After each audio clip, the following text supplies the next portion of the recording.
नमस्कार, स्वराज एक्सप्रेस में आप सभी का स्वागत है। मैं हूं आपके साथ कविता पांडे। बुलेटिन की शुरुआत बड़ी खबर के साथ, जहां बिहार में एनडीए सरकार की पहली कैबिनेट बैठक है। मंत्रिमंडल का आज ही विस्तार हो सकता है। बैठक सीएम नीतीश कुमार की अध्यक्षता में सुबह 11:30 बजे शुरू होगी। इसमें डिप्टी सीएम सम्राट चौधरी, विजय कुमार सिन्हा समेत मंत्रिमंडल के सदस्य शामिल होंगे। कैबिनेट की बैठक में बिहार विधानमंडल का सत्र बुलाए जाने के प्रस्ताव पर मुहर लगेगी। बता दें कि नीतीश कुमार ने रविवार शाम 9वीं बार मुख्यमंत्री पद की शपथ ली। राज्यपाल राजेंद्र विश्वनाथ आलेटकर ने उन्हें पद और गोपनीयता की शपथ दिलाई। भाजपा के प्रदेश अध्यक्ष सम्राट चौधरी और महागठबंधन सरकार में नेता प्रतिपक्ष रहे विजय सिन्हा को डिप्टी सीएम बनाया गया है।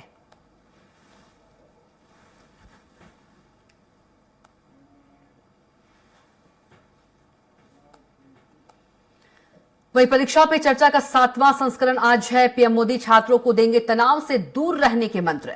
बोर्ड परीक्षा की तैयारी को लेकर करेंगे चर्चा। भोपाल के सुभाष उत्कर्ष विद्यालय में होगा लाइव। एमपी के स्कूल शिक्षा मंत्री उदय प्रताप सिंह रहेंगे मौजूद।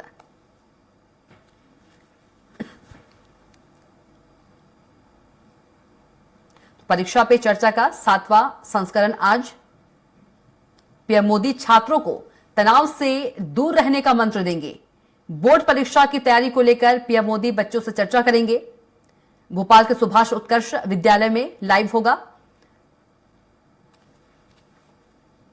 तो परीक्षा पे चर्चा का 7वां संस्करण आज। बोर्ड परीक्षा की तैयारी को लेकर बच्चों से चर्चा करेंगे पीएम मोदी।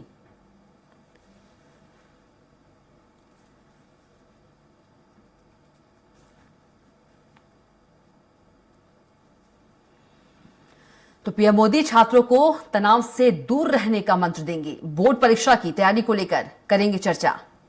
तो और चलिए इसी खबर पर ज्यादा जानकारी के साथ संवाददाता दुर्गेश गुप्ता जुड़ गए हैं और दुर्गेश का सीधे रुख कर लेते हैं। दुर्गेश, 7वां संस्करण है परीक्षा पे चर्चा का, क्या कुछ तैयारी है?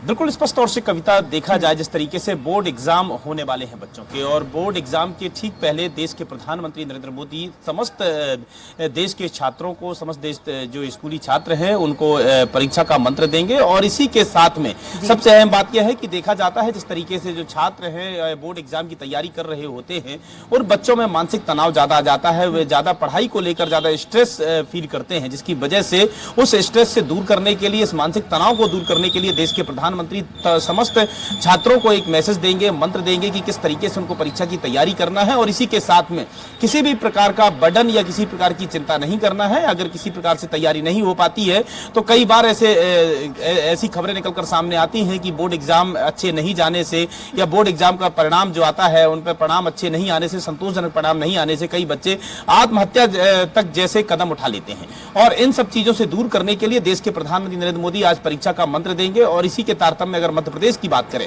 तो मध्य प्रदेश से जो स्कूल शिक्षा मंत्री है राव उदय प्रताप, स्कूल शिक्षा मंत्री सीधे इस प्रसारण को लाइव देखेंगे। और जो राजधानी भोपाल का शासकीय उत्कृष्ट विद्यालय है वहां पर समस्त छात्रों के बीच में जाकर राव उदय प्रताप यह प्रसारण देखेंगे।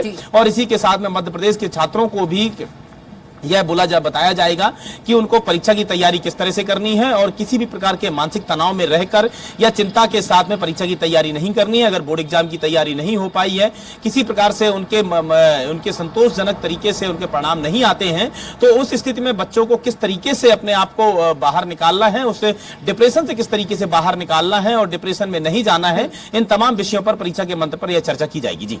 जी दुर्गेश, जो बच्चे हैं वो भी सीधा सवाल प्रधानमंत्री नरेंद्र मोदी से करेंगे? बिल्कुल स्पष्ट तौर से अगर माना जाए जिस तरीके से जो देश के प्रधानमंत्री नरेंद्र मोदी है वह सीधा लाइव प्रसारण के साथ बच्चों के साथ जुड़ेंगे और तमाम जो जनप्रतिनिधि हैं अलग अलग राज्यों के वह भी इस लाइव प्रसारण को देखेंगे। और इसी के साथ में जो बच्चे हैं, बच्चों को जो स्टेट के जो मिनिस्टर हैं, स्कूल शिक्षा मिनिस्टर हैं, उनसे बच्चे सीधा सवाल कर सकेंगे। हालांकि देश के प्रधानमंत्री नरेंद्र मोदी सिर्फ लाइव प्रसारण में अपनी बात को रखेंगे और परीक्षा के मंत्र के साथ में बच्चों को सीधा संवाद करेंगे, बच्चों से बातचीत करेंगे, उनको मंत्र दिया जाएगा किस तरीके से परीक्षा की तैयारी करना है। जी बिल्कुल दुर्गेश, यदि देखा जाए तो बच्चों में काफी खुशी होती है क्योंकि देश का प्रधानमंत्री सीधे उनसे चर्चा करते हैं। बिल्कुल स्पष्ट तौर से कविता अगर देखा जाए तो कहीं ना कहीं बच्चों में भी एक खुशी का माहौल जरूर देखने को मिलता है। सबसे अहम बात यह है कि अगर जिस तरीके से जिस बात को लेकर जिसकी वजह से डिप्रेशन का शिकार होते हैं और डिप्रेशन में चले जाते हैं बच्चे, उसमें अगर देश के प्रधानमंत्री उन बच्चों को हौसला अफजाई करते हैं, हौसला देते हैं, तो उनमें यह बिल्कुल कहने में गुरेज नहीं होगा कि जो बच्चे हैं वो डिप्रेशन से बाहर निकलेंगे। और इसी के साथ में कहीं ना कहीं एक अल्टरनेट विकल्प, एक वैकल्पिक के तौर पर भी देश के प्रधानमंत्री नरेंद्र मोदी बच्चों को समझाइश देंगे कि किस तरीके से उन बच्चों को अगर बोर्ड एग्जाम की तैयारी नहीं हो पाई है या बोर्ड एग्जाम के संतोषजनक परिणाम नहीं आ पाए हैं, तो उनको आगे भविष्य में किस तरीके से आगे बढ़ना है। चूंकि कई आयाम, चाहे रोजगार के आयाम बात करें, रोजगार के आयामों की बात करें, या आईटी सेक्टर की बात करें, या अन्य फील्ड में बात करें कि बच्चे किस तरीके से अपना भविष्य सुरक्षित कर सकते हैं, चाहे स्पोर्ट्स की बात करें, तो तमाम तरह से परीक्षा के मंत्र के साथ में तमाम बच्चों को भविष्य में एक नए आयाम गढ़ने के लिए, नए आयाम स्थापित करने के लिए, बच्चों को भविष्य में किस तरीके से आगे बढ़ना है, किन किन फील्डों में आगे बढ़ना है, उसको लेकर भी देश के प्रधानमंत्री नरेंद्र मोदी मंत्र देंगे कि बच्चे अगर एक बोर्ड एग्जाम में अगर उनका संतोषजनक परिणाम या रिजल्ट नहीं आता है तो उसमें चिंता करने की कोई बात नहीं है। और अन्य क्षेत्र भी हैं, उन क्षेत्रों में भी बच्चे अपना भविष्य सुरक्षित कर सकते हैं, अपना भविष्य अच्छा बना सकते हैं, चाहे स्पोर्ट्स से लेकर हो या एकेडमिक से लेकर हो या रोजगार से लेकर हो। तो तमाम विषयों पर भी देश के प्रधानमंत्री बच्चों में कहीं ना कहीं हौसला अफजाई करेंगे और इस बात को लेकर कहीं ना कहीं बच्चे भी डिप्रेशन से बाहर निकलेंगे और बच्चों में के अंदर भी एक हौसला आएगा कि आखिरकार देश के प्रधानमंत्री दी उनके साथ में है, तो किसी भी प्रकार से बोर्ड एग्जाम से डरने की जरूरत नहीं है। बोर्ड एग्जाम में किसी प्रकार से परीक्षा के बाद में अवसाद में जाने की जरूरत नहीं है। जी बिल्कुल दुर्गेश, तमाम जानकारी देने के लिए आपका बहुत ही धन्यवाद।